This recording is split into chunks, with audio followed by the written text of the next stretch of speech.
Hello friends, welcome to my channel. ఈరోజు మనం Secunderabad junction నుండి నాగ్పూర్ జంక్షన్ మధ్య తిరిగే వందే భారత్ ఎక్స్‌ప్రెస్ గురించి తెలుసుకుందాం. ఈ వందే భారత్ ఎక్స్‌ప్రెస్‌ని సెప్టెంబర్ 16, 2024వ సంవత్సరంలో ప్రారంభించారు. సికింద్రాబాద్ నుంచి నాగ్పూర్ వెళ్ళేటప్పుడు ఈ ట్రైన్ నెంబర్ వచ్చేసి 20102. ఈ వందే భారత్ ఎక్స్‌ప్రెస్ వారానికి 6 రోజులు నడుస్తుంది. మంగళవారం ఈ ట్రైన్ ప్రయాణించదు.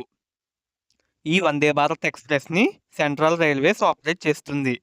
సికింద్రాబాద్‌లో మధ్యాహ్నం 1 గంటకి బయలుదేరి రాత్రి 8:20కి నాగ్పూర్ చేరుకుంటుంది. ఈ ట్రైన్ మొత్తం 577 కిలోమీటర్లు ప్రయాణిస్తుంది.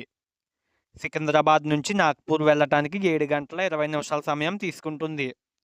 ఈ వందే భారత్ ఎక్స్‌ప్రెస్ గంటకి 79 కిలోమీటర్ల వేగంతో నడుస్తుంది.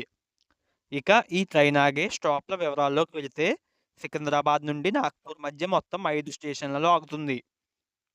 సికింద్రాబాద్‌లో బయలుదేరిన ఈ train Kazipet junction, Ramagundam, Balharshah, Chandrapur, Sevagram junction స్టేషన్లలో ఆగి తన గమ్యస్థానమైన నాగ్పూర్ చేరుకుంటుంది. సో అది గైస్ వీడియో. ఈ వీడియోలో చెప్పిన ఇన్ఫర్మేషన్ కనుక మీకు ఉపయోగపడితే ఈ వీడియోని లైక్ చేసి మన ఛానల్‌ని సబ్స్క్రైబ్ చేసుకోండి. Thanks for watching.